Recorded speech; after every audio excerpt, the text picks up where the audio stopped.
Drama serial इल्जामिश की आने वाली साथ में आप देखेंगे कि हादी के सामने जब हुरिया की हकीकत आएगी कि इसने हारिस के साथ मिलकर ये सारा ड्रामा किया और हाँ बेचारे ज़िया साहब को इस सारे मामले में सब लोगों के सामने मुजरिम बना दिया, हालांकि उनका इस सारे मामले से दूर दूर तक कोई ताल्लुक ही नहीं था। तो अब हादी हिया के सामने बड़ा शर्मिंदा होगा और उससे माफ़ी मांगेगा, लेकिन हिया हादी को माफ़ नहीं करेगी और उससे कहेगी कि जितनी इस सब में हुरिया गुनहगार है उतने ही तुम भी गुनहगार हो, क्योंकि तुमने भी मेरी ज़िंदगी बर्बाद की है, मेरी खुशियाँ मुझसे छीनी है। तो हादी को भी अब अपने किए पर बड़ा पछतावा होगा।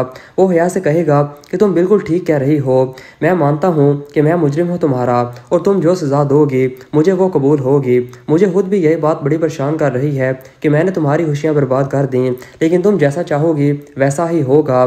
मैं अपनी हर गलती का कफ़ारा अदा करने के लिए तैयार हूँ। तो अब हिया हादी से तलाक मांग लेगी।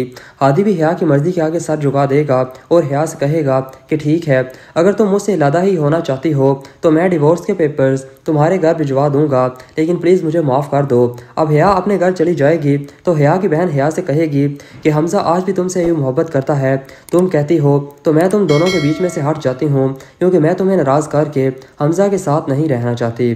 तो हिया ज़ारा से कहेगी कि हमज़ा मेरे दिल से उतर चुका है और अब तुम उसे छोड़ भी दो तो मैं उससे कभी शादी नहीं करूँगी। तुम अगर मेरी वजह से ये सब कह रही हो तो जाओ, मैंने तुम्हें माफ़ किया, मेरी वजह से तुम अपना घर खराब ना करो।